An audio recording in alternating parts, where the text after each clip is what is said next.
చూసారు కదా, పప్పు మంచిగా తెల్లుతుంది. ఇట్లా అయితే సరిపోతుందండి. పప్పు పులుసు అంటే ఇంతే.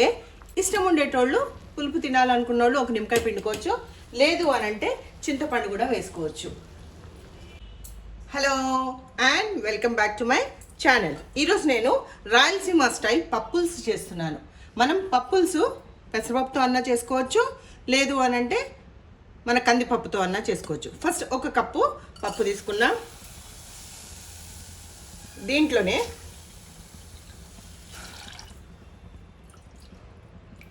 2 కప్పులు ప్లస్ హాఫ్ కప్పు నీళ్లు పోసుకున్నా. ఈ పప్పు పులుసు ప్రత్యేకత ఏంటంటే పిల్లల దగ్గర నుంచి పత్యం చేసే పెద్ద ముసలోళ్ళ వరకు హ్యాపీగా తినచ్చు అనమాట. దానికి కారానికి తగ్గ పచ్చిమిరపకాయలు వేసుకుందాము. పులుపుకి చింతపండు వేసుకోకుండా టమాటాలు వేసుకుంటే చాలా బాగుంటుంది. టమాటాలు మనం ఈ తొక్కు తీసేయాలి అనుకుంటే దీన్ని జస్ట్ 2 ముక్కలు చేసి వేసేసుకుందాం. ఎంత పులుపు కావాలో అంత.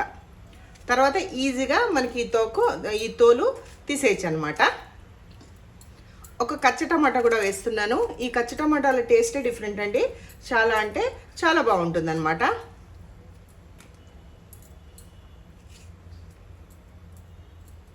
ఇలా టమాటాలన్నీ వేసేసుకున్నాము. ఇప్పుడు మూత పెట్టి 2 విజిల్స్ రానిచ్చుకుందాము. దీంట్లో ఇంకా పసుపు వేయాలి. పోపులో కూడా వేసుకుంటాం కాబట్టి దీంట్లో కొంచెం వేద్దాము. కుక్కర్లో చేస్తున్నాం, పొంగి బయటకు రాకుండా ఉండడం కోసం కొంచెం నూనె వేసుకుందాం.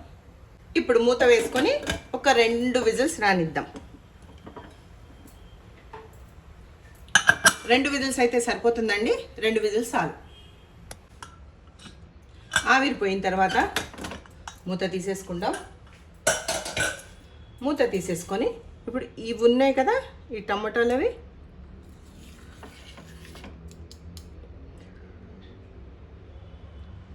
ఈ తొక్క తీసేద్దాం. ఇప్పుడు మనం ఇవి తీసేసుకుందాం. ఈ పొట్టు ఇష్టం అన్నీ తీసేసాము. ఇప్పుడు దీన్ని మెదిపేసుకుందాం. ఇట్లాంటి ఒక స్మాషర్ తీసుకొని పప్పు అంతా కలిసిపోయేటట్టు మెదిపి పక్కన పెట్టేసుకుందాం. పప్పు మొత్తం పచ్చిమిరపకాయలు టమాటాలు అంతా మంచిగా స్మాష్ అయ్యేటట్టు పప్పు కలిపేసుకొని పక్కన పెట్టేసుకుందాం. ఇప్పుడు ప్యాన్ పెట్టి పోపు వేద్దాం. పోపు చేసుకుందాము. దానికి కొంచెం నూనె వేసుకొని కొంచెం నెయ్యి వేసుకుందాం. నూనె అట్లానే ఇంట్లో కాచిన నెయ్యి 1 స్పూన్ వేసుకుందాము. నూనె వేడయిన తర్వాత ఆవాలు, జీలకర్ర, మెంతులు. పోపుతోటే ఈ పప్పు పులుసు కమ్మగా ఉంటుందండి. అలానే పచ్చిమిరపకాయలు వేసాము. ఎర్రకారం వేయలేదు కాబట్టి ఒక 3 ఎండుమిరపకాయలు వేసుకున్నాను. అలానే వెల్లుల్లిపాయలు వేస్తున్నాను. అలానే సన్నగా తరిగి పెట్టుకున్న ఉల్లిపాయ ముక్కలు, అలానే కరివేపాకు కూడా వేసేస్తున్నాను. ఇవి మాత్రం ఎర్రగడ్డలు కానీ తెల్లగడ్డలు కానీ ఎర్రగా అయిపోవాలండి, బ్రౌన్గా అయిపోవాలి. అప్పటి వరకు మనం వీటిని ఫ్రై చేసుకుందాం. మంచిగా బ్రౌన్ అయిపోవాలి. ఈ పోపుతోటే పప్పు పులుసు టేస్ట్ ఉంటుంది.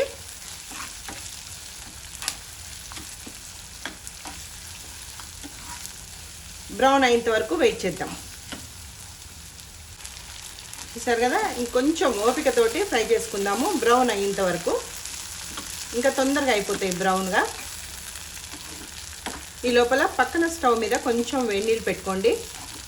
పప్పులో ఆల్రెడీ అంతా పోపు వేసినాము. సన్నీళ్ళు పోయకూడదు, చల్ల నీళ్ళు పోయకూడదు. పప్పు కొంచెము పెసరపప్పు కదా, కొంచెం గట్టిగా అవుతుంది. పక్కన వేడి నీళ్ళు పెట్టుకొని ఉండండి. చూసారు కదా, బ్రౌన్ అవుతుంది. ఇప్పుడు మనం దాంట్లోకి పసుపు కొంచెం ఆల్రెడీ పప్పులో వేసుకున్నాం, దీంట్లో కూడా కొంచెం వేసుకుందాము. అలానే కొంచెం ఇంగువ కూడా వేసుకుందాం. పప్పులో ఇంగువ వేస్తేనే టేస్ట్ అండి. వేసుకొని ఒక మారు కలిపెట్టేసి పప్పు దీంట్లో తిరగబోసేసుకుందాము. చూసారు కదా, ఆనియన్స్ మాత్రం బ్రౌన్గా అయినాయి. ఖచ్చితంగా బ్రౌన్ అవ్వాలండి. ఓపిక్గా దగ్గరుండి చేసుకోండి. ఇప్పుడు ఈ పప్పు వేసేసుకుందాము.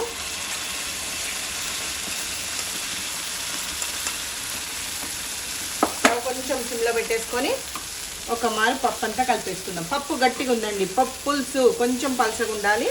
అదే మన కుక్కర్లో కొంచెం నీళ్లు పోసి దీంట్లో పోసుకుంటాము. ఇదే కుక్కర్లో కొంచెం నీళ్లు పోసి కలిపి దీంట్లో పోసేసుకుంటున్నాను. ఇంకా దీంట్లో ఉప్పు వేయలేదండి, లాస్ట్కి వేద్దాము అనేసి. ఒక్క మారు అంతా మిక్స్ అయిపోయింది అంటే కొంచెం ఎట్లుంది పులుసు, ఇంకా చిక్కగానే ఉందండి. ఇంకా కొంచెం నీళ్లు పోసుకుంటే పర్ఫెక్ట్గా ఉంటుంది.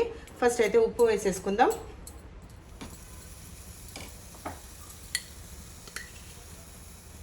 పప్పులో ఇప్పటివరకు వేయలేదు ఉప్పు, కొంచెం వేసుకుందాం. తక్కువ అయితే పర్వాలేదు కానీ ఎక్కువ కాకుండా చూసుకుందాము. అలానే ఇంకా కొన్ని వేడి నీళ్ళు ఉన్నాయి, ఆ నీళ్లు పోసేసుకుందాం.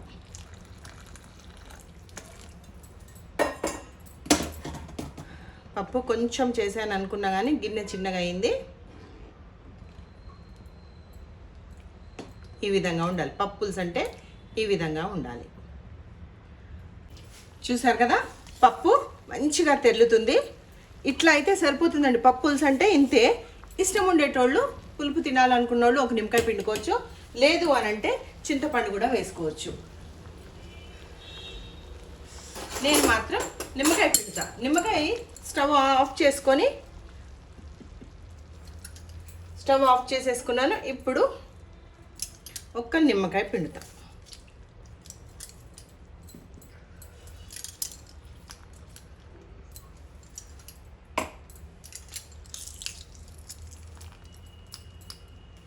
అంతేనండి, ఎంతో టేస్టీగా ఉండే పప్పు పులుసు, రాయలసీమ స్పెషల్ పప్పు పులుసు రెడీ. దీంట్లోకి సైడ్ డిష్గా ఆమ్లెట్ అన్నా కానీ, బెండకాయ ఫ్రై అయినా కానీ, ఇక తినేటోళ్ళు ఇంకేమేమో తినచ్చు. కాబట్టి ఇవి మాత్రం చెప్తున్నాను. పక్కన ఫ్రై పెట్టుకొని మొత్తం అన్నం మనం ఈ పప్పు పులుసుతో తినేయచ్చు. నచ్చిందా? నచ్చితే మాత్రం కామెంట్ చేయండి. Thanks for watching.